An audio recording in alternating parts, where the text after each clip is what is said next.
everybody. Wait, let's go in. Hi, everybody, and thank you so much for joining us for this this event to discuss the collectors. We have a great group of authors here that are going to introduce themselves, but before I let them take control, I'm just going to say first, I'm Franny. I'm the new event director at A Mysterious Galaxy, so hopefully I'll be back in front of your screen sometime soon. But then before I let them all run the show, I wanted to just give a quick rundown of Crowdcast. So to the right-hand side of our chat section, there you can use that space to send messages amongst yourselves as people viewing. If you want to ask a question, we do ask that you go to the Ask a Question section so that the authors will get those questions and be able to put them up on the screen and do things like that. And then finally, just make sure to support these wonderful authors and buy their book. We have a link at the bottom. You should see a big green button that says Purchase the Collectors here. And we are so lucky to have signed book plates for this book. So that's all for me. I'll see you at the end when I say goodbye, but I'm going to let all these beautiful creators take over. So thank you very much and have a great time. Thank you so much. Thank you so much. Oh man, we're here. We did it. We got here. This is awesome. End of a long day for a lot of us. So hi, I am Amy King. I'm AS King, and I wanted to start out by saying three really important things. One is thank you to Mysterious Galaxy, and thank you to independent booksellers on a whole. But I need you to understand that when you click that button right there and you purchase a book from this store, you're supporting us. You're supporting them, you're supporting us. Authors really wouldn't be able to do what we do if it wasn't for independent booksellers. The world has changed quite a bit over the last 15 years when it comes to book selling. So I really want you to understand that I know for me, I can't speak for these three, but I know for me, I wouldn't be here tonight if it wasn't for independent booksellers, period. And so it really means a lot to me and everybody else here tonight if you could support Mysterious Galaxy the way they're supporting us right now by giving us this platform. But anyway, hello. I'm really happy to be here tonight. I'm happy to be with these three awesome, incredible rock stars to talk about the collectors and writing the stories inside of the collectors. The question box is there. Throw the questions in there. I'm going to come back when we have 15 minutes left and ask the questions that you threw at me or us, and I'll take care of that. You know, if you read the introduction or you read even the back of the book, you'll figure out basically how this book happened. It went like this. I had a weird idea. I was like, I think I'll ask some people that I really admire to write me some stories. And then they said yes, and I'm the luckiest person in the whole world. So what I'm going to do is I'm going to make them introduce themselves. Basically, guys, just tell me who you are, what you wrote, what people might know you for, and what you're most known for. And we'll just go around really quick and introduce ourselves. What do you say? Go ahead, Jason. He's on mute. Jason. Yeah, I couldn't unmute. It was weird. All of a sudden, the microphone button was like not there anymore. But what were we supposed to do, Amy? Introduce. Oh, just tell us what you're known for. I mean, if just let people know who you are, Jason Reynolds. I'm Jason Reynolds, and former national ambassador for Young People's Literature. Written a bunch of stuff. Most excitedly, what I'm excited about most at this moment is what I've been fortunate enough to contribute to this wonderful collection. Really excited, honored to be amongst so many of my partners and people that I respect in this particular industry. And on a craft level, I think, we talk about this in such a whimsical way sometimes, and I'm like, this is a lot of work and it requires craft. And I think for this particular book, I'm just honored to be amongst such good writers, which is nice. Sweet. That makes me feel like I did my job. That's awesome. Tobin, I'm coming to you next because on my screen, I'm just going clockwise and it just seems normal for me right now. So I'm M.T. Anderson. I wrote the book Feed and The Astonishing Life of Octavian Nothing. And recently my book Landscape with Invisible Hand was made into a movie starring Tiffany Haddish and Asante Black. But It's just getting good. I was like, am I the only one this season frozen? It's just, I love that he's frozen in time. Tobin, you there? Oh, he's back. Oh no. Are you back? Because You you were there? like you Am were I like back? one of the characters in your story. That's the best part about that moment. Oh my God. You just Oh. froze, just like all We those got, characters, we got right past the movie and you froze. right at the movie part. So, Okay, Fine. sorry. no, Well, what I wanted to say was, and this I think is something that we can talk about when we're having a general discussion, is what I love actually about the way this collection worked out is, Amy A.S. King, I think because it was you who asked us to write these stories, I feel like a lot of people took the kind of like emotional and artistic risks that you take. Like people did not write their standard story. Like there is a lot of experimentation that's really exciting about this collection. And I think that that's due to you as the editor drawing these things out of us. So I think it would be fun to talk about that in a minute. Thank you, Tobin. I can't take a compliment. Still hasn't changed, but I'll give that conversation a shot. What I ended up writing, I was like, oh, I'll write this down, and I was just like, dares rock. That's what I wrote. Dares rock, because daring people does rock. Haven't done that since I'm a kid. What about you, E? What you got? Who are you? Yeah, I'm E. Charlton-Trujillo. And I guess most people know me from the FAT ANGIE series, and I picked up an ALA for that. And I'm also a middle grade and a picture book writer, and I'm a little bit all over the map. And, you know, when I had this opportunity to come and work on the collectors, I have to say that, you know, you see so much talent in one space. And I, of course, said yes right away. And then there's that pause where you go, can I carry my part of the task? And you want to be up to task to do that work, because at the end of the day, that work is about the young people, right? The people who are reading these stories. I'm writing for them, and you want to make sure you can do that. And I think, you know, what Tobin just said about Amy challenging us is something that I, you know, had even said to Tobin on a DM, is like, she brought this challenge to the door, and I really wanted to rise to that occasion, and having her edit this in the way that she perceives story allowed me to take that leap for sure, and to explore a different kind of writing that I have been passionate to do. And so I think I couldn't be more different than anything I published in children's literature. And I'm really excited about that. So yeah. That makes me so happy to hear, you know, because in a way, right? In a way, now it didn't all come from this, but in a way, about 2 years ago, Jason and I were talking when I was releasing the book Switch, and we were having a conversation, and toward the end of the conversation, he asked me, he didn't quite put it this way, but he kind of put it, I think this might be this is very closely paraphrased, almost verbatim. He said, Amy, I got to ask you, how come you don't just write a straight up book? And I had to take a second, right? I know, but I had to take a second and be like, well, like, I don't want to lie because it's Jason, and I don't lie as a rule, but like, also like, what, you know, why can't I? And then I realized like the frustrating, like that's my process is insane. It doesn't make any sense. I don't like it. It trips me up. Sometimes I feel like I'm in quicksand, like today with the work, but that is the only way I know how to do it. This is it, you know, and actually, Jay, you gave me the whole, like, where the puzzle makers and the puzzle solvers that same night. You gave that to me, and I've been walking around it with that for 2 years. At the moment with this book, I've been saying that, you know, I'm the person leaving the breadcrumbs. And then I'm also being like, who is the stupid person who left these breadcrumbs? These breadcrumbs make no sense. Like, I cannot figure out the end of this story. And yet I have to, in like the next 2 or 3 weeks, like I have to. Anyway, sorry. Hi, I'm A.S. King. I write books. I never said that. The most recent YA book was Switch. Before that was Dig. And the most recent book I put out was a book called Attack of the Black Rectangles, which is for middle graders. And it's about censorship and intellectual freedom and weird dads. So let's talk a little bit. I actually want to start with a quick reading. I want to start is 11 past. I want to do this as fast as we can, like maybe like 3-4 minute long reading. All right. So pull up your story. I'm going to popcorn it. So I'm going to actually start with Tobin. I'm starting with you. Okay. All right. Give me about 3 or 4 minutes. What you got? Yep. Sweet Everlasting.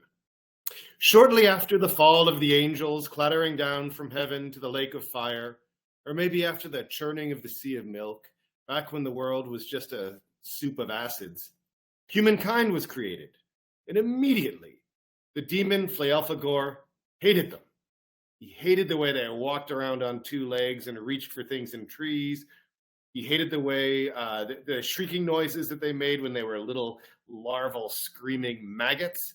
And he hated the honking noises they made when they were older and furry and wanted to declare love or war. He despised them for how short their lives were, how quickly they fell to aging and rot. And as this filthy little race began to build their mud cities and dream they were kings of the world, the demon Flaelfagor began a ghastly collection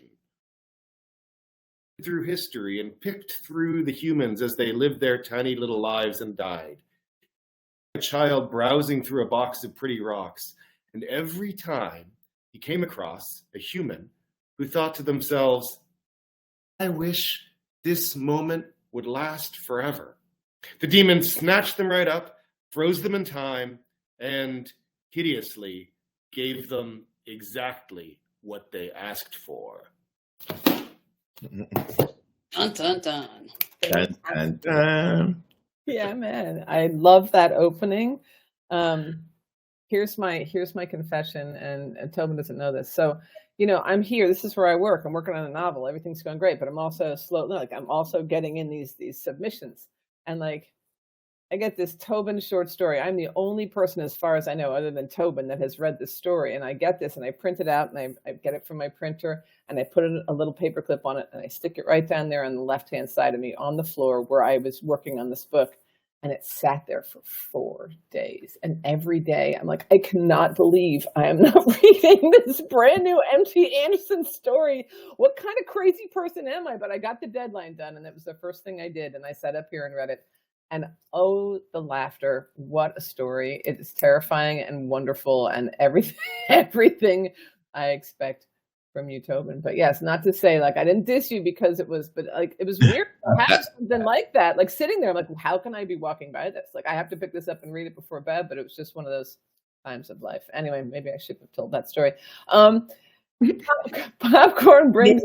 We're writers. Procrastination is part of the process. You know? It's true. We all felt that way when writing the story. We kept on walking by our I think that's the best way to think about that, Tobin, because she literally just told you that you gave her a story and she put it on the floor and just didn't. All your stories were on the floor. That's like my little special place. It's funny too because right next to it. It's next to my trash can, so it's kind of funny. It's like my weights and then my trash can, and in between were your stories. It was like I can exercise, I can throw stuff out, and here's where I feed my brain. Anyway, it's worse and worse. It just keeps getting worse. I'm just digging. Above your head. Just digging. I'm just digging. All right. Hey, Jason. You wrote a book called Dig. Jason, you read something next. Give us a few minutes of what you got going on there. All right. This is the beginning of a story called A Recording for Carol Before It All Goes. Your name, Carol. Care, roll. My name is Carol too, just like yours, Grandma, but with 2 R's and 2 L's and no E. I was named after you, but by your daughter, my mother. Your daughter, my mother's name, Christina. Your son, my uncle's name, Calamity. Calam-it-E. You call him Kitty. He's your first child. You named him after what you thought he'd be because you were only 15 when you gave birth to him. Only 15 when everyone told you your life was ruined, that the baby in your arms would wash your wishes away. Turns out he's the sweetest. And we all know he's the favorite of the 2. Your dog's name, Kangaroo. Kangaroo. He's a mutt, but we think he's a mix of boxer and Great Dane, a dog-faced pony. You think he looks just like your dead husband, the grandfather I never met. Kangaroo sleeps in the bed with you every night. You feed him scrambled eggs every morning, chicken breast in the evening. I named Kangaroo when you first got him from the pound. When I told you I wanted to name him that, you said it was fine as long as we spell it with a C. You love C's because they have no hard edges. And to you, hard edges have the potential to make boxes, and you don't do boxes. They either preserve or they imprison, and I want neither. Let me wither away freely, you'd say. However, circles you don't mind. You love to see Kangaroo run around and around and around every time you come home. I don't remember why I chose that name. Maybe because he was happy when you got him.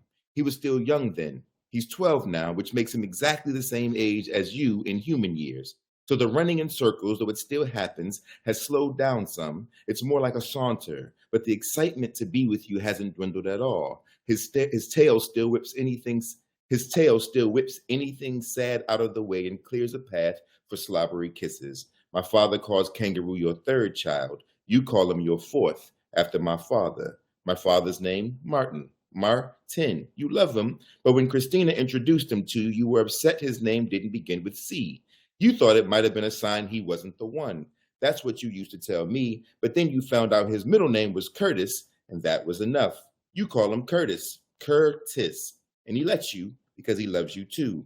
In the spring and summer, he comes over and cuts your grass without asking. He also trims your hedges. In the fall, he rakes your leaves, and this time of year, he shovels your driveway. You always offer him $10. He never takes it. He likes to kiss you on the cheek. You like when he does it. He also takes you to the doctor's appointments, the foot doctor, the belly doctor, the cancer doctor. Oh, really nice. Really nice. Ah, Jason, that story. Gosh, all these stories. I don't even know what to tell you. All right. Thank you for that. That was beautiful. And it's always lovely to hear it from the writer's mouth, because you both gave me two different pronunciations of things I was pronouncing wrong in my head. So thank you. But wow. E, you're up. Yeah, sure. Okay. What you got? What you got? What you got? Let's find out. All right. So the story I wrote is a surrealistic short fiction piece set in the interesting state of Texas. And yeah, it's called La Concha. For anyone who does not Espanol, La Concha stands for shell. Also stands for a Mexican pastry. And then there's another meaning, and I'll just let you work that out when you read it. All right. This is the story of the day before I leave. Today, I'm building a tank. Tomorrow, I'm leaving this town in it. Leaving and never looking back, because that's what leaving is. Ask my father, whose wounds were so deep he had to find a surgeon who wasn't a surgeon to stitch him back together. Once he was whole, he never looked back. I can't wait that long. Pues, I need a tanque. This is the story of my jar-filled closet. I've been collecting parts of myself inside the idea of my mom since she died. I started collecting them in a chipped-lipped jar from a ditch near Gunner's Gas and Go. I have a jar of glitter, a jar of beach sand, a jar of dirt from the Grand Canyon, jars of mini cars, mismatched buttons, broken beer bottle glass, stick-on stars, pencil shavings, unused Tampax. Jars of black and blue crayons, sewing needles, delicate thread, jars of torn-out pages from books my mother read. A jar with a single strand of my hair, of postcards from people somewhere.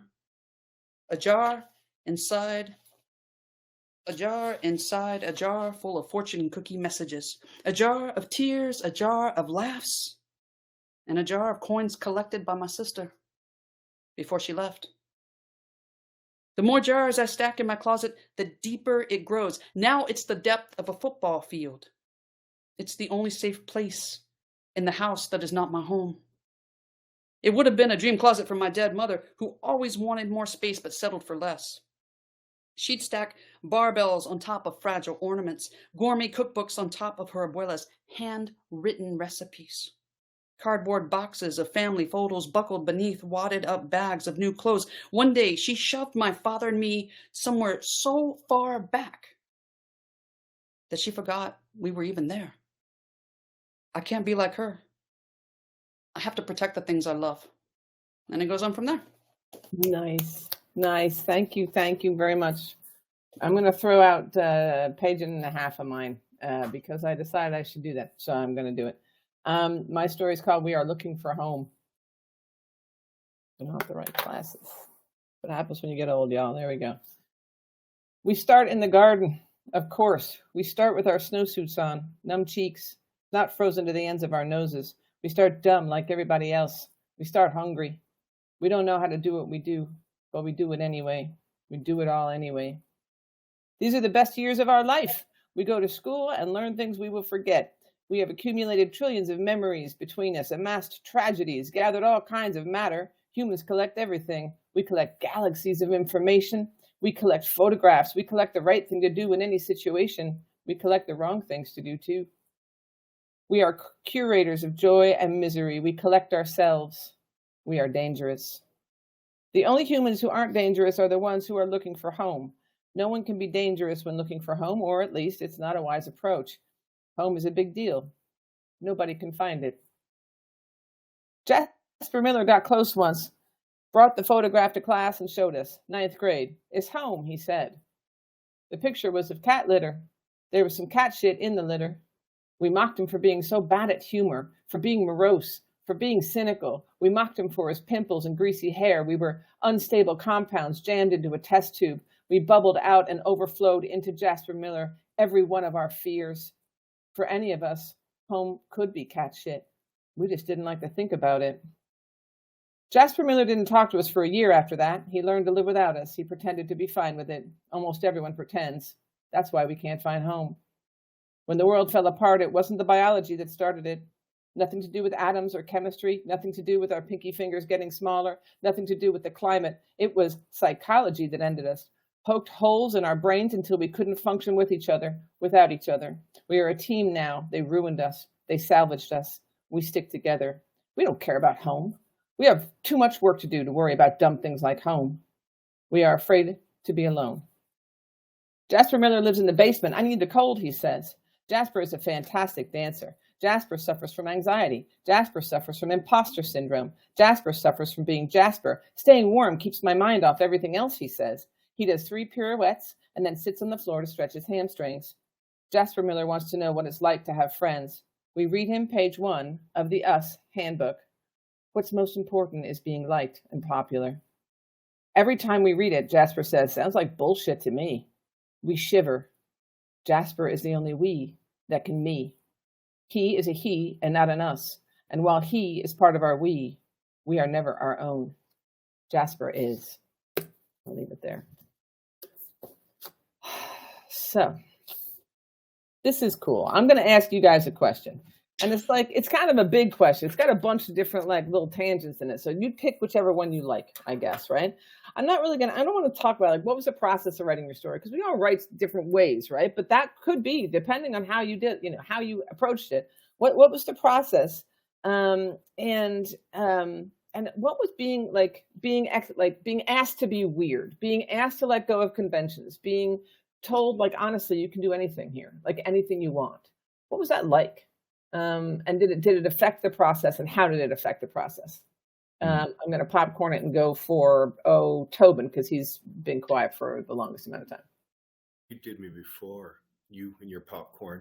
Sorry, yes, you're right. To me, the interesting thing, what I actually love about being asked to write short stories for collections like this, is that there is actually kind of a direction and a constraint. And, in some ways, and I say this to young writers out there, whatever else, the empty page with nothing on it is in some ways harder than something where a task has been handed to you. And so there is something when someone says, I want you to write about collections, suddenly, your mind might have been blank before, but they say that word collections and suddenly things start to kind of come together. All sorts of different possibilities open up. So that's one of the reasons I find it really exciting. And then, as I said, I also do think that because it was you asking, Amy, I really think it put people in mind of, well, we know you as the author of kind of wild, experimental, kind of surreal. I think that probably for many of us, that got us also thinking in that way, collections in a way that will burst the bounds of what stories normally do and what my stories normally do. So I love the fact, actually, you're talking about it as there's a freedom that actually comes from being given guidelines, weirdly. Otherwise, you find yourself silenced by possibility. Mm-hmm. Yeah, no, that makes sense. It's different than a blank page. Yeah. I think, for me, it gave me a place to put something that I was trying to figure out anyway. I think, I had read a story 2 years ago about a kid going blind. Maybe you guys saw this story about this kid going blind, and he knew he was going to go blind. And so his parents were like, you know what, everything you want to see, we'll go and see it. That way you can like have seen it, and then it'll be in your mind, and you'll be able to remember it and visualize it once your sight is gone, right? And he's like, I want to drink a juice box on an elephant. He had all these sort of like grandiose ideas, things that he just wanted to experience and put eyes on before his sight went. And I was fascinated by that, and I started to sort of toy with an idea of making a novel, playing around with hearing or sight, like trying to figure out. And I was going to do hearing, had a whole idea about having the dialogue fade out as the story went further and further. Whatever was being said to him was in a fainter font and like all this stuff. But I couldn't get it. I couldn't, sometimes our ideas just they can like germinate for a while, and then you realize maybe this isn't the container for them.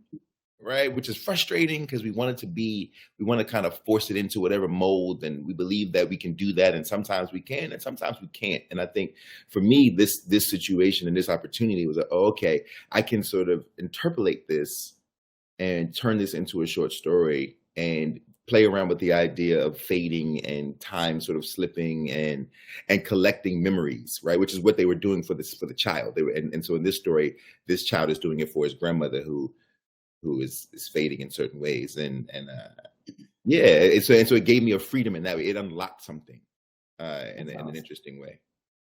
That's awesome. I think. Go ahead. E. No, I was just going to say, I mean, it really kind of what Jason and Tobin already said about the idea of freedom and how that comes to be. What I come from a filmmaking background, and so for me, my filmmaking when I first started making films wasn't documentary; it was sort of surrealistic fiction. And I really liked exploring that in film, whether it was on celluloid or later, when we started to actually film on video more. But the thing is, in doing this specifically, I think when I said, well, what do you want me to do? And you said, write something weird.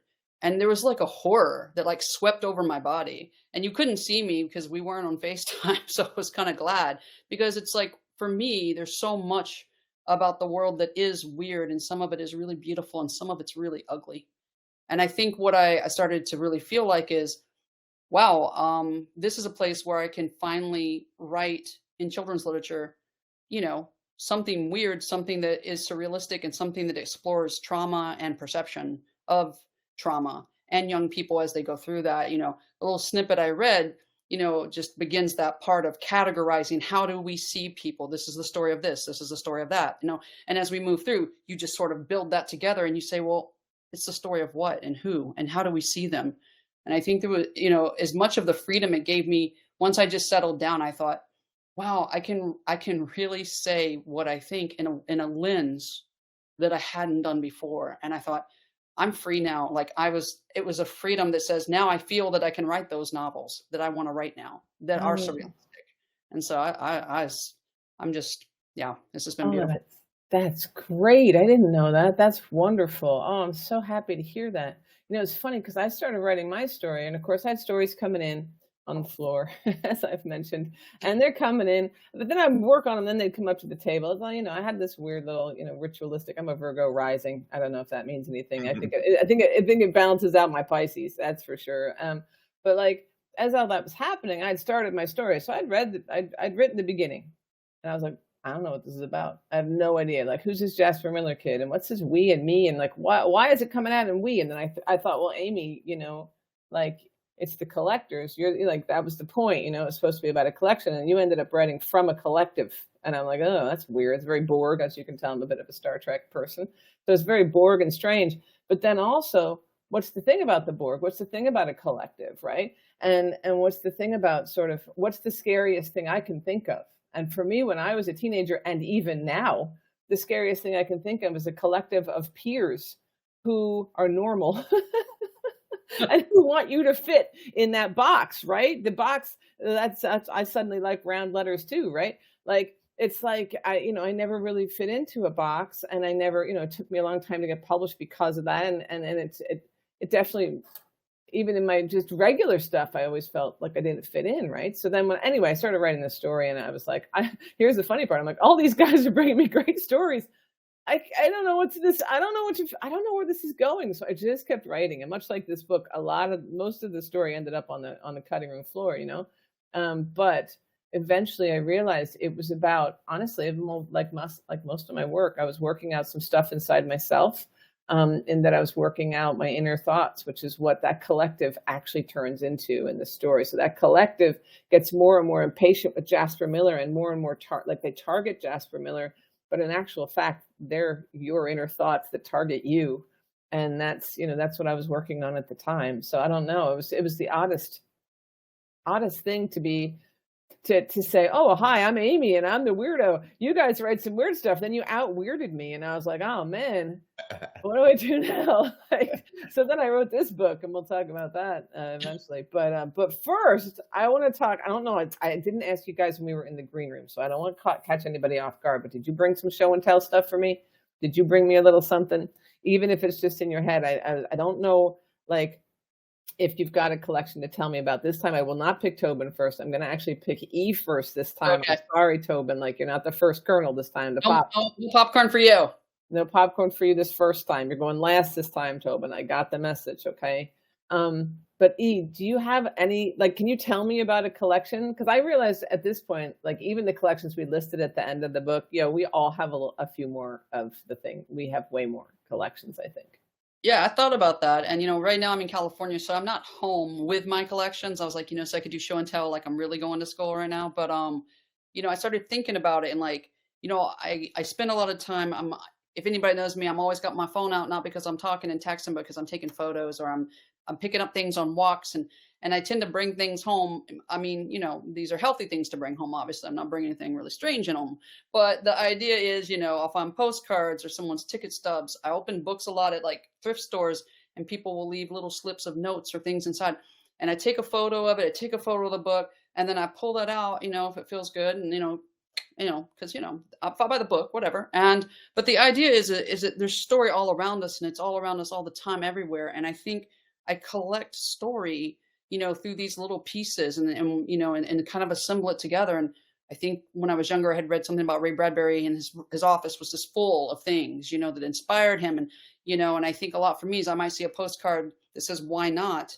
And yeah, there's the question of why not, but it's also the question of, but what does that postcard mean, and who did it belong to, and why did they send it? What was the emotion at that moment? And while I can never know any of those absolute truths, I can begin to think about those. And then sometimes that postcard will either appear or whatnot in a narrative and go, okay, this is what that means now. And so, my collections of, vinyl or strange objects I might find out on the road, or finding literally, a conch, on the ground or in a thrift store or whatever, is I'm so fascinated with the narrative of what existed before that moment that I connected with that object, right? And again, I know we collect a lot of things. It's not just physical things, it's emotional things and whatnot. But I think some of my collections are just the fascination with what story existed prior to the moment that I connect with it, and whether it's something I can really derive, or something I can then just say, well, how about we find a story there, And so anyway. Nice. Thank you. Jay, what do you got? What do you think? I mean, I think I'm just one of these people who collects too much. Like, I just got everything, you know what I mean? Like, I'm looking across the room, there's letters written by Louis Armstrong to the man who used to make his lip balm. And in this letter, Louis is telling this man, this is an authentic letter that I bought at auctions. And like, I'm like that guy who's at all the auctions and all the things. And you want lip balm? Just collecting sort of Black ephemera and all this stuff, like historical stuff that's going to go to somebody's museum that I'd rather have in my home. And so it's like, he's telling this guy like, oh yeah, man, your lip balm's amazing. Thanks a lot. Also, I heard you had constipation. Here's what I use for my constipation, which is basically like an early version of Pepto-Bismol, basically. And he's like going through this whole thing about like, man, if you take this stuff, you'll be good to go, because nothing's like constipation, man. And like, it's the wildest letter that he's just writing to the man who makes his lip balm. And then, like, on the flip side of that, I have, like, I don't know if you can see Franklin. There's Franklin. He's sitting, that's Franklin right there, right? And it's like, stuff like that is all over my house, like Franklin. And then there's Ernie downstairs. And I've got like, look over here. There's Kermit, you know what I mean? Stoned, you know what I'm saying? Like, just hanging out, Like, that's sort of what my life is just, I like ephemera, and I like really well designed things, and anything I've deemed to be cool even if it's not always cool. If I think it's cool enough for me. And I live in a bazaar, you know what I mean? My whole house is just basically, you know, a shrine to creativity. Ooh, nice. Yeah. Yeah. All right. I'm serious, Tobin. I'm totally calling on you last. I'm going to go before you, which is not how hosts usually work, but that's how I'm rolling today.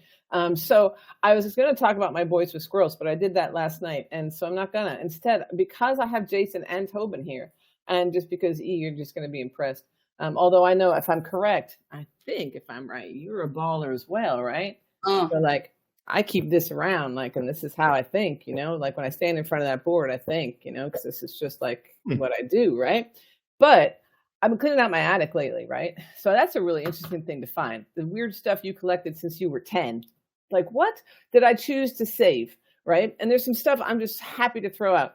But then, and Tobin, this is fun. I picked up the other day because Tobin recently posted a ribbon that he won for, what kind of race was it again? It was a. Did he freeze? It is just like the story. It's Just like the story. He's frozen. He froze. He wished He this wished moment for it, lasted Tobin. forever. Tobin, you froze. It was just like You your froze. story. You froze at the perfect moment. You're back. So hold it. What was it from? What kind of race? It was a piggyback race, 5th grade. I came in 4th place. I'll have you all know. Excellent. You came in Okay. 4th place in the piggyback race. Yes, he did. And so he You don't posted have to this. congratulate me, Jason. I know I have that you. so many questions. Were you the piggy or were you the? Well, I was a very thin and weedy child, so I'm assuming I was probably on someone's shoulders. Got you. So it's not your fault you lost. You got fourth place. You got a I ribbon. came in 4th.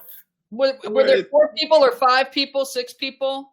There were I 4 don't people. remember E. We just Move got on. Tobin here to bully him tonight. You know, I want you to feel like we see you, and I'm actually to your defense because you could have just wiggled in with like a half truth even and said, well, there were like 25 people and I got 4th. See?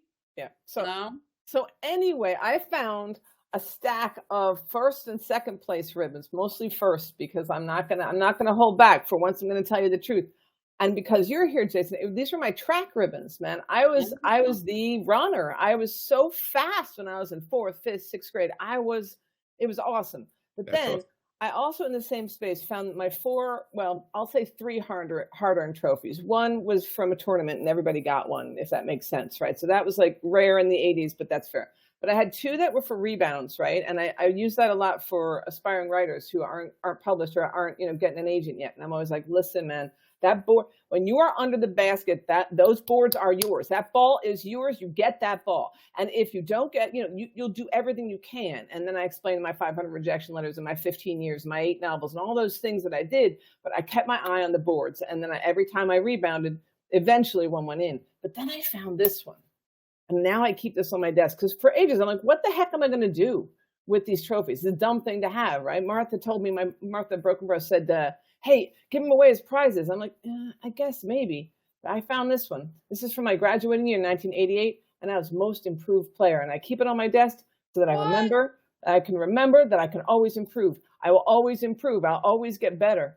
And that's the coolest thing, right? Because I was a senior and they were like, here you are, you're the most improved. And you know, I got most improved player because I stood on the free throw line with my hand behind my back like this, with one hand shooting free throws. And I took my free throw average up to like the 80 somethings from the 50 or 60 somethings. Yeah, because I wasn't shooting right. You know, girls, weak arms, right? So I was shooting with 2 hands. It wasn't going in right. So I finally... Actually, it took a coach. He actually duct taped my hand behind my back. But that's the kind of stuff we did in the 80s. So it was fine. Really. Well, I don't remember doing that in the 80s. I don't remember being duct taped now. I mean, that was some really unconventional methods. Look, man. I mean, I wasn't 4th place, but I didn't have any duct tape either. So, you know. Amy, your coach duct taped you. It wasn't my coach. It was robbery. This is a robbery. That's what's happening. You know. Listen. It wasn't even my coach, and that was the reason I let him do it. Your coach. Hey, you just let a random person duct tape you? It wasn't A random guy duct taped you? No. Is that what you're trying to do? Not this time, no. And so listen, no. he asked the question in the way he did. It was an opening. So here, no, it was, I went to a basketball camp in the summer, and two of the coaches there were two coaches that had watched me play since I was in the 7th grade. And this guy, his name was Coach Swigert, man. He walked right up to me and was like, I am so sick of watching you wreck your free throws. Instead of, while everyone else eats lunch, you're going to stand on this line and I'm going to put your hand behind your back. And then I kept putting it up there to kind of, you know, to balance it. So then he tied it there. And then we went from there. But for 4 days. He duct taped you. Yeah, He whatever. duct taped. He was No, awesome. I think tie and duct tape, but anyway, semantics aren't important, right? It was awesome. It worked, and it gave me a fantastic like deltoid bicep combo, and it also gave me a great free throw. Did you have a little flick in the wrist? Of course I did. Follow through. So the point is, you got to put it in the hoop. And so in the end, I have these weird collections, same as you guys. And I mean, even just within reach, I mean, you can see my Spock back there, but I got a Spock here, and then I got a Spock here, and I got a Kurt Vonnegut up there. I got little weird stuff. You know, it's funny. Actually, do you know one of my favorite things, Jason? When I was a little kid, we all got these weird, ugly-looking, strange 70s puppets, and they gave me Roosevelt Franklin. And they gave me Roosevelt Franklin. I have Roosevelt Franklin sings the, oh shoot, I don't want to get the title wrong, but I have the vinyl of the Roosevelt Franklin like album that I listened to the whole time I was growing up. Like, there's nothing like those little Kermits or those little Grovers. All right. So I'm going to have to open it for questions in 2 minutes. So listen, 2 minutes if you've got a question. I haven't even checked the question box yet. So you guys have to, there's no questions in there. We're just going to talk if you don't ask us questions. That's no good, which is fine. Actually, I'm fine just talking. Oh, he has to talk about his collection. Oh, darn it. See, that's what happens when I pop my own popcorn. What did you? Tobin, tell us. This thing is off the rails. Just know you're the winner. All of us, Tobin. Well, first of all, I was thinking, you know, Ray Bradbury collections. I actually have I guess you could say it's a one-piece collection, a fragment of his writing room. Really? Which was demolished upstairs in my writing room because he's like he's one of my heroes. Yeah, so I have it's a little fragment of brick. Anyway, and it comes from Ray Bradbury's writing room. But I once watched Ray Bradbury curse out an entire crowd of kids. It was the most incredible experience I've ever had. Why? Because they asked him for writing advice. And he said, why? He said, if you want writing advice, here it is. Do it. What are you doing here listening to me? Why aren't you working? And he just like lambasted them. And I laughed hysterically. It was amazing. Anyway, go on, Tony, please. So, based on like Jason talking about what's around him, the reason my signal is so bad is I live in a very small 18th century house in the middle of nowhere on a dirt road in Vermont near the border of Canada. And I guess you could say my collection is that, in fact, here, I'll turn this around so you can see, is that I have outfitted the whole house like it is still the 18th century. Wow. So like, for example, the table that this has been sitting on is from the 1750s, that kind of thing. So wow. There you go. Like, so it's been like, I guess it's in a way like, Jason, you're talking about like a house full of things. Weirdly, this has been a process of emptying, of like emptying everything that is, like emptying myself of modernity, because I kind of feel like the world presses in on us all the time. And I would ways to have a way to kind of like resist it, I guess, to make myself so that I can't really understand the world anymore, And this is sort of, I guess, a sort of a way of doing that. That's awesome. I told Brendan Kiley the other day, we were talking about you, Tobin, and I said, he might be the most interesting human being. Oh. He's gotta be up there. He's one of the most interesting human beings on the planet. Oh, thank you. That's awesome. You're just trying to make fun of me make up for making fun of my fourth place. Fourth place in piggyback, first place in home decor. There you go. First place in life. There you go. Exactly. Who would want to peak in fourth grade, or fifth grade? I mean, that's like an Orson Welles thing. You don't want to do that. Right. Oh, I have a question, which is perfect because it's 9:46. All right. So this is from Olivia, who is unbelievably wonderful. And you may know her from going to TBF, any of you who have been to TBF up in Rochester. All right. Question for everyone. As collectors, do you have a one that got away story? Something you wanted to add to a collection that slipped through your fingers? Oh yeah, I do. I was in an auction. It's a little embarrassing, but I'll tell it. I was in an so do you guys know who Andre Leon Talley was?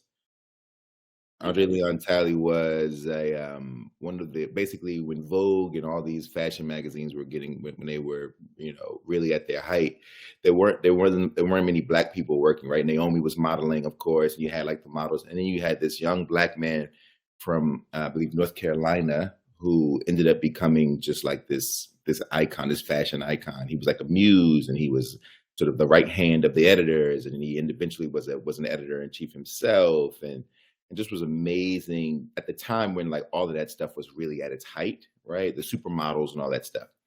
And he had a collection of luggage.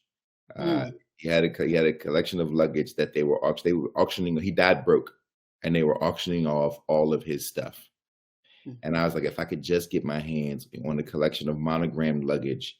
And I was in a fight with a guy in Nigeria. We were going back and forth, and it got to a point where I had like my number, I had like my limit, and he hit my limit. And my mom is sitting next to me like, hit it again, right? We're like, like all very manic and like, and I hit my number, and the guy waits, and I'm like, oh, I think I got it. I got the high bid.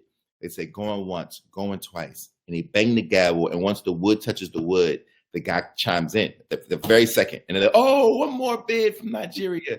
And I know that I should bid again, but they're going up in $2,000 increments. And I'm like, this is going to break me, right? And so I pass on it, and I lose the auction. And I know I could have bid one more time. And I'm mad about it because it would have been owning a really special thing for me. It would have been cool, but I lost it. So I didn't have the $2,000 increment bid. However, this was a total foolish thing on my part. Is my adopted father had been a music promoter and a manager. He was the manager of the original Drifters, which goes way back. And I don't know if anybody knows who the Drifters are. And he used to run like with Chuck Berry and Dolly Parton. The Drifters, the soul group? Yeah. The Drifters, the original Drifters. I know. So, yeah. I mean, so, and so he would run with all these people, you know, Dolly before she was Dolly, when she was with Porter Wagner. So these, my adopted parents were older. And so anyway, he had this huge collection from when he took the Drifters to Japan, and all these things that he did. And, and it was like these amazing photographs, passports, all these, just pieces of life. And then, but it got lost in a move. And so when he passed on, I wasn't able to check. And it was, by the time his home had like been, broken into, and people had gone through and taken things. And so that's like, that was a collection that was like part of my childhood growing up and listening to all kinds of music, but specifically from bands that he had been part of. And then to see all of that, like part that I grew up with and reading and studying and learning about. And then it was just like, somebody broke in and took it, right after he had passed. And I thought, man, and so every now and then I kind of go, but there was one piece that I got. I had a passport from one of the original Drifters, but I know I need to turn it over because I shouldn't keep it. But it was just, I shouldn't. But yeah, that's the one thing I got out of the collection. And why shouldn't you keep it? Well, it's not technically mine. It's like he shouldn't have had it. So I think the moral part of me is like, I should turn it over. But no, that was really special to me growing up because he had so much of a connection to music, but we had all those things from that time, and that was the one collection I wish I had been able to keep because it meant so much to me growing up, So yeah, amazing. Yeah. What about you, Tobin? Anything you can think of that got away? Well, I mean, I lose auctions and things, but I kind of feel like even though I don't have a specific story, it's just that like buyer's remorse, I think, is my spiritual state. So yeah. Okay. What auctions do you bid on? I'm so curious. Well, I mean, like 18th century stuff. The house is now, I have everything I need, so I don't anymore. But like, I assembled everything through like, yeah. So to make sure that it had this sort of specific period feel. Yeah. no one ever sees it really. It just I hide here alone. But I keep meaning to come to your, because I come near. I go to Montpelier every now and again. I never come out to you. Come on by. I'm gonna totally Come come by with by. a bottle of like Prosecco one day and make you a Hugo Absolutely. Spritz. Yeah. I feel like he lives in a Burgundy house. You can't. I don't know if it's Prosecco that you should. I don't. That's true. Actually. It's true. It's true. But no, that's me, isn't it? That Like, is let's be fair. Let's That be is you. fair. I'd show up to the Burgundy house with like, here's some, Kool-Aid. Kool-Aid and something else. I don't know. Yeah, I can't think of any bars. Like, I don't look, the only auctions I've ever auctioned in, I mean, okay, in fairness, like the Boys with Squirrels, I got these for 25 cents a piece. Now you can't see how creepy they are painted. They're so poorly painted that they're the creepiest things you've ever seen. It's just a boy holding a squirrel, but it was a quarter, right? In this local recycling kind of for craft people. So I got all my canvases there, that kind of stuff, weird crafting stuff, right? And so we bought all three. So it was 75 cents. And then I took a picture of them on like the dashboard of the car. And then Jackson, my son, said, like, hey, we should start an Instagram channel with just those. And then I started taking them everywhere with me. I have a little bag and they lived in my purse. And I took them to the Grand Canyon. I took them to Sedona. I took them to 11 countries in Europe this summer. Not once did I take them out of my bag. I forgot every single time. Every single time I could have gotten pictures of them in the canyon, above the canyon, over the canyon, sunrise, sunset. Forgot every single time. It was right there in my backpack, right? And I took them out. They're jealous of Flat Stanley. I was gonna say Flat Stanley. Right. So I wanted him then. So I thought, okay, I have these three and they go in a set of three. So I was going to go and get a set of three for Jax. And I found them. I finally found them. But of course you had to find it. Boys with Squirrels. I found a lot of other ones before then. And I might've just bought them because I don't know. I just felt like it was a good thing. Maybe it was like, it's going to attract them to me. I was going to manifest. Anyway, I found the other three, but they cost me like $40 and they came in pairs with Girls with Mice. So I've got Boys with Squirrels and Girls with Mice, right? That has to be the title, right? That has to be like a chapter title, right? I don't know. I mean, it's too good, and I don't think it's a picture book. I think it's going to be haunting, but I think you got Girls with Mice, Girls. Yeah, other than that, like the only other auctions I've ever lost are usually for Doc Martens that vintage Doc Martens on eBay. That's about as far as I go. I try and like some of the art that I'd like to collect, is there on eBay and it's great, or in the art auctions, but I can't afford that stuff. Like Star Trek memorabilia, you wouldn't go up for it? Nope. No. Really? No, there's not a lot. I mean, MASH, and they just sold Hawkeye. Well, here, look, I'll show you. This is the only picture I have on my desk. That's it. Because that's who I wanted to be, and it's who I turned out to be too. I feel like he watches me every day, and I write Alan Alda. I write to Alan Alda, but I don't write the poem to Alan Alda, which I'm not sure if he understands this, but I figure he's an artist himself. But the first time I wrote it to him, I write him a Mother's Day poem. I used to for every year. I haven't sent him one for the last few years, but I'd write him a Mother's Day poem just to Hawkeye, and I'd be like, Alan, this isn't for you. It's for Hawkeye, so just whatever. And he wrote me back the first year, and then he didn't after that, but whatever. He has one of the best podcasts in the world, by the way. He does, and I've listened to it a good few times. Although I do find it interesting that though it's a podcast about communication, he interrupts Sarah Silverman so many times in that episode, but I'm not going to get into that. That's between him and God. I have two quick questions for us as we wrap up. Do any of you collect something that you don't use because you're saving it for something special? Like for Lisa, who's asking the question, it's candles. She's like, burn the candles, Lisa. Lisa, it used to be quilts for me. Now listen, I got my great grandmother's quilt and it's handmade and hand stitched, and it is like, I'm not going to use that. I'm not, because it's the old classic white on white. It's all white, so it's just the actual quilting. And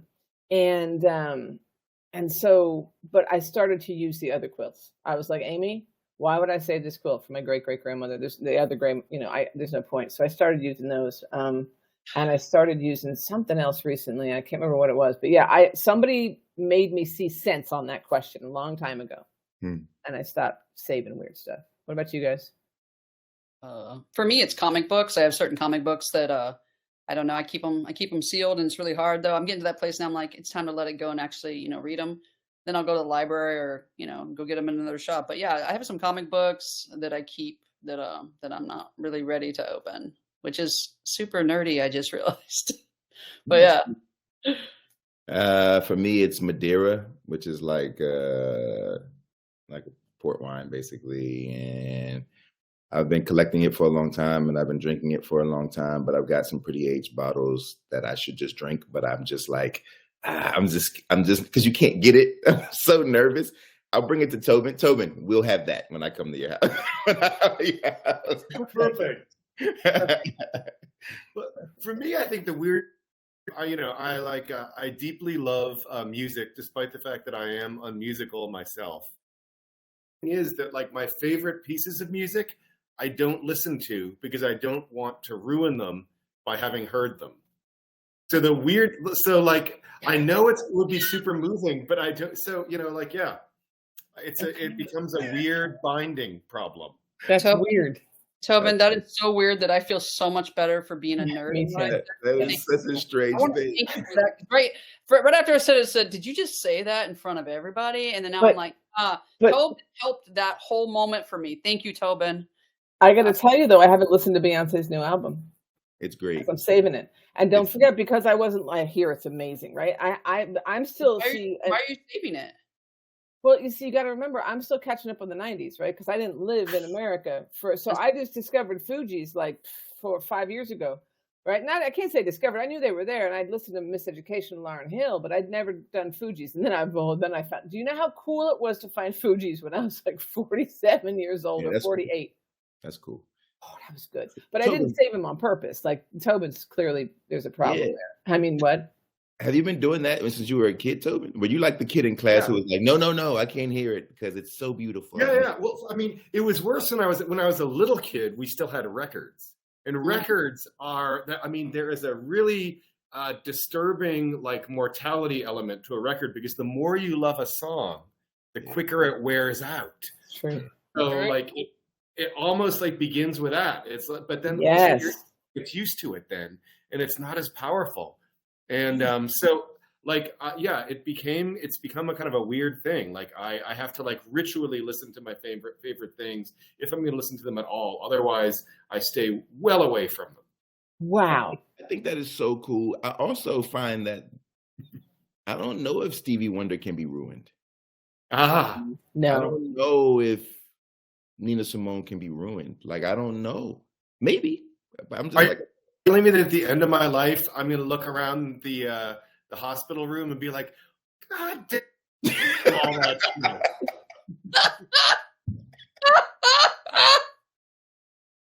Oh, man. All right. Look, we have literally 1 minute. G. Neri popped in. Greg popped in to ask what was the weirdest encounter with a person that turned into a character, but we're going to have to answer this fast. I think that pretty much all my characters usually are weird experiences that I did. Not as weird as Tobin, though, but that might turn into a character. But I can't think of anyone right now. But I don't know. I think usually it's honestly, I think it's the evil ones I write about, and I make them into weird ones so that I can somehow be able to parse them and also let them go. I don't have an answer for that. That's a tough one. That's a weird one. I'm gonna take Amy's answer, and then I'm gonna say I'm gonna write about a young man who got a 4th place ribbon once and how he was the real winner. And I'll write about a kid who's scared to listen to music because he doesn't want to ruin how beautiful. There you go. I think I can Greg himself. What about Antarctic Greg himself? Thank you. Call him out. Agreed. I mean, he was here last night. I was talking to him. I was like, what do you like? You just go, like, suddenly you're in Antarctica. And you mean he went to the center of the earth? He went to the center of the earth. Like, he went in the ice down deep. Wait, Greg went to Antarctica? Oh, yeah. He was there for like... What time? He goes like weeks. once a year or something, it seems. To do what? What does he do there? He talks to the penguins. That's why he needs to be a character. Chasing the Yeti. He's out there chasing the Yeti, you know? Yeah. He is writing in the cold. Our last question just came in. I know we're right at 10 o'clock. I'm apologizing and also thanking Mysterious Galaxy for giving us this extra minute. You're going to do me a favor. You're going to tell me what you're working on now and or what's coming next from you, okay? And you're going to also say what message would you like to leave people with after reading your story. And you don't have to. Just tell me what you're doing next, and if the other part doesn't come to you, that's okay, because we know we're really close to the end. So I'll start, actually. I'll say what I want someone to take away from my story is whatever they need. Whatever they need. That's what I want them to take. Okay. And what's coming next for me is a book called Pick the lock. Dude, did she freeze? Pick the Lock is what it's called, and that's going to come next year if I'm correct. All going well, if I can wrestle it to the ground the next 2 weeks, which I think I will be able to. So that's going to be a YA novel, and yeah, that's what's next for me. And honestly, at this point, go next, whoever. Yeah. Okay. Go next. Oh, Jason, you want to go? No, go. Okay. I'm getting to write my first comic book. I'm really stoked. Yes. And I'm pumped. I got 3 picture books on the line, and I can't officially announce it, but today was let's just say it was a really beautiful day of something I can't say that I'm just blown away. But it has the number 3 in it, and it's a beautiful thing. So I'm just feeling like it's good. And as far as the story, I think everything I write is in service to the young people, and I hope that whatever they take from it, they need, as Amy has said, but also that sometimes people can't perceive your struggle. And, whatever your trauma is, and know that if it is your truth and it's your experience, please feel like you can take back your autonomy however you need to be heard, and I hope my story can give you some of that. Nice. All I want my story is to do is to remind everybody to love on your people, whatever your people are, love on your people. And I have a picture book coming out next week. I had Stunt Boy come out last week, and the second edition of that. And then I have a YA novel that I can't quite talk about that I'm very excited about next year, and an adult novel next year. Fantastic. I have my first novel for adults is going to come out in the spring. It's a historical novel based on a real event where the corpse of Saint Nicholas, that is to say Santa Claus, was stolen by a bunch of Italian pirates. So that's what I'm going to be writing about. Tobin, you are amazing. It's true. It's You're all amazing, true. though. It's true, but it's a novel. My story, despite the fact that the story is about how I wish this moment would last forever. That is, it turns into a tragedy for these people. At the same time, I would say the message I want in the end for people to say is that though life actually can be beautiful, and its poignancy and its difficulty is unfortunately part of that beauty. And it's not always, I'm not saying it always is, but there is something there that we can seek and find that will illuminate us. And that's a wonderful thing that makes it worth it to be here. 100%, man. What a great way to end. And don't forget, now don't leave without clicking the Purchase the Collectors Here button. They actually gave you a button that's easy enough to click so that you can purchase this book from Mysterious Galaxy. For having us here tonight. I hope you enjoyed our conversation. I enjoyed this conversation. Wish it could go on for another hour, but of course we all have to sleep and get up tomorrow and do whatever the heck. I don't even know what tomorrow is. It's been lunch week. I've been coming. And oh yeah, there you go. Yeah, man. Nice. Oh, you guys. And thank you so much for taking my dare, the 3 of you. I want to say that just to you guys. It means the world. Thank you so much for doing this with me. It was such a great experience. And I loved every minute of it. I loved learning how to edit. And I loved all of it. Loved all of it. So thank you. And thank you to all these fabulous authors who have had truly such an exciting and funny and just interesting conversation. And I don't know if any of the speakers have looked at the chat, but you had a lot going on. People were really engaging. And so thank you so much for doing this with us. Just going to reiterate, definitely purchase The Collectors. I don't know how you can't after hearing the readings that they all did. But thank you all so much. We're going to end this conversation, but with a virtual clapping for all of our beautiful speakers. So thank you so much. And I hope you all have a great rest of your night. See you guys. It was really great to see you all. Take it easy. Later. See you. Bye.